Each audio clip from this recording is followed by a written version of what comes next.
Halo pemirsa Kitab Mawas Diri. Dalam video kali ini, saya akan membawakan sebuah pembahasan yang berjudul Sejarah Makam Sunan Andong Wilis yang masih misteri. Semoga pembahasan ini dapat menjadi pengetahuan untuk kita semua. Tanpa berlama-lama lagi, langsung saja kita ke pembahasannya.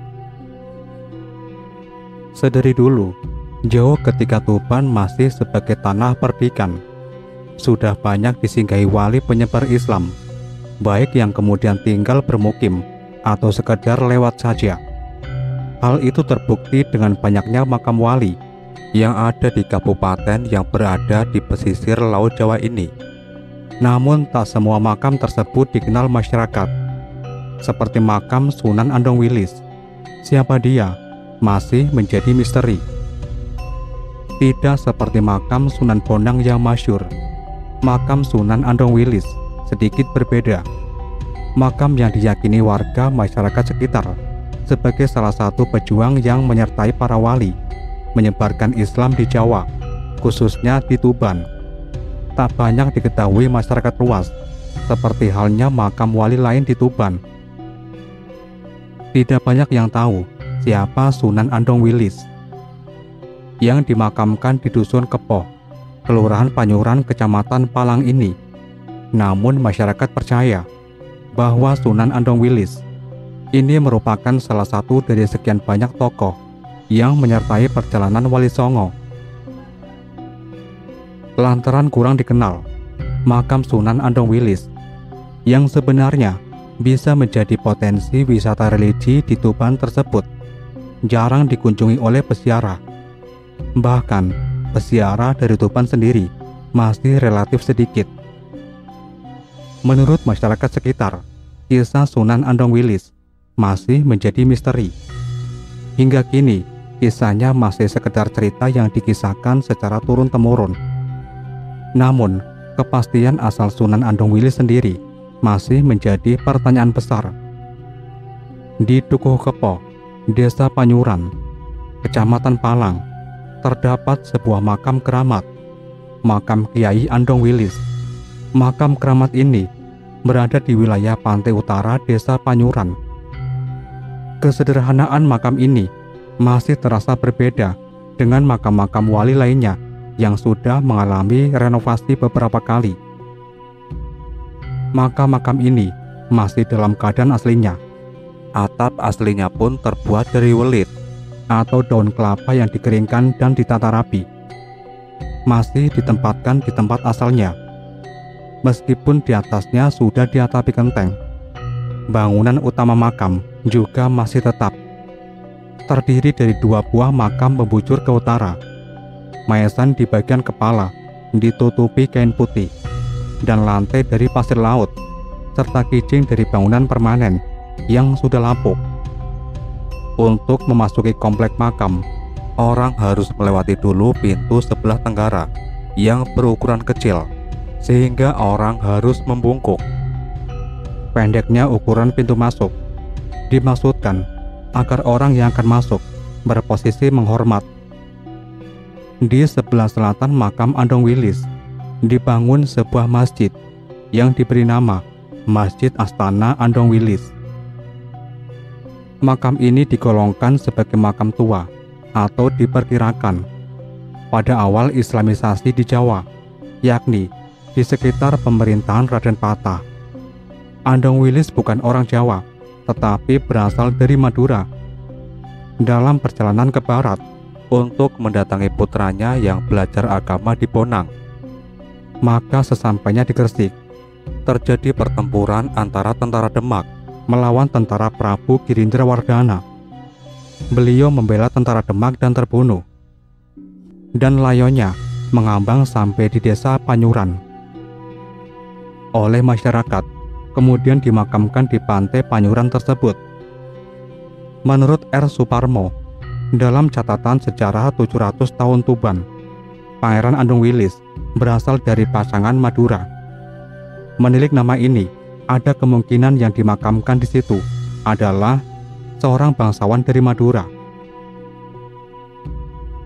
Asal-usul mengenai Andong Wilis hanya dikenal lewat cerita. bahwa terdapat jenazah tanpa kepala yang ditemukan oleh penduduk setempat. Jenazah ini tidak dapat dipindahkan ke liang lahat meskipun diangkat oleh banyak orang.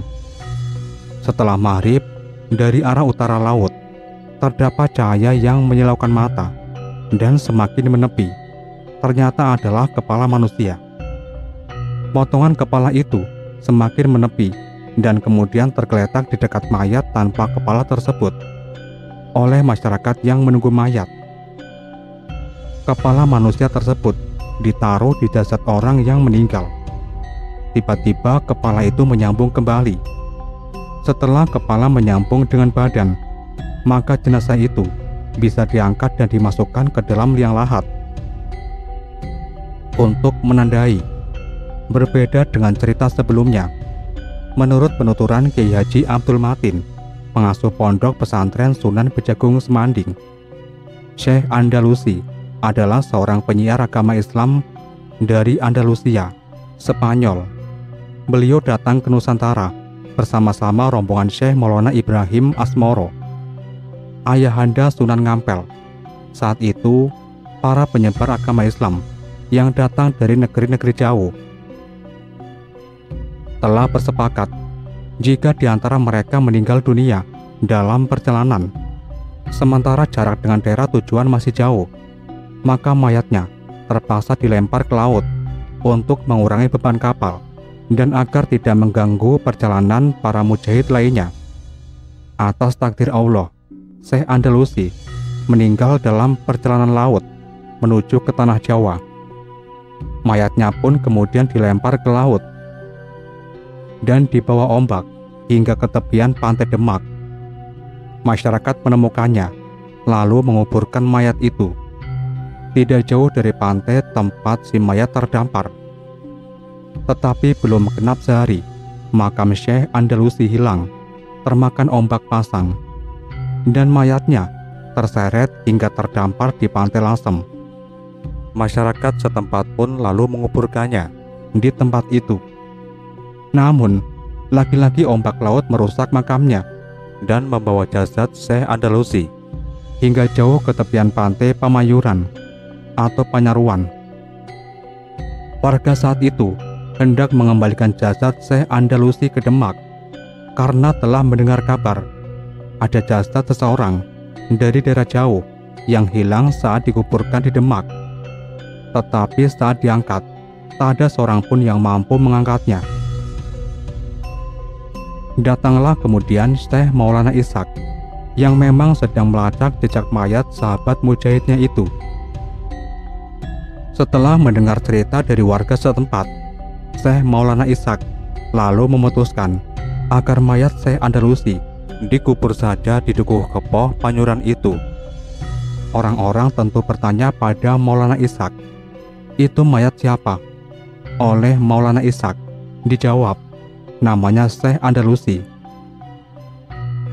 Berhubung lidah orang Jawa saat itu belum terbiasa dengan lafaz asing, maka jadilah andong wilis sampai sekarang ini. Mengulik asal-usul hingga potensi wisata Kelurahan Panjuran Tuban. Asal-usul nama desa atau daerah pasti memiliki latar belakang masing-masing dan seringkali tertuang dalam dongeng yang diwariskan secara turun-temurun dari mulut ke mulut sehingga sulit untuk dibuktikan secara fakta. Demikian juga dengan asal-usul Kelurahan Manyuran. Kelurahan Manyuran secara geografi merupakan desa yang berada di tepi laut atau biasa disebut dengan Pantura atau Pantai Utara.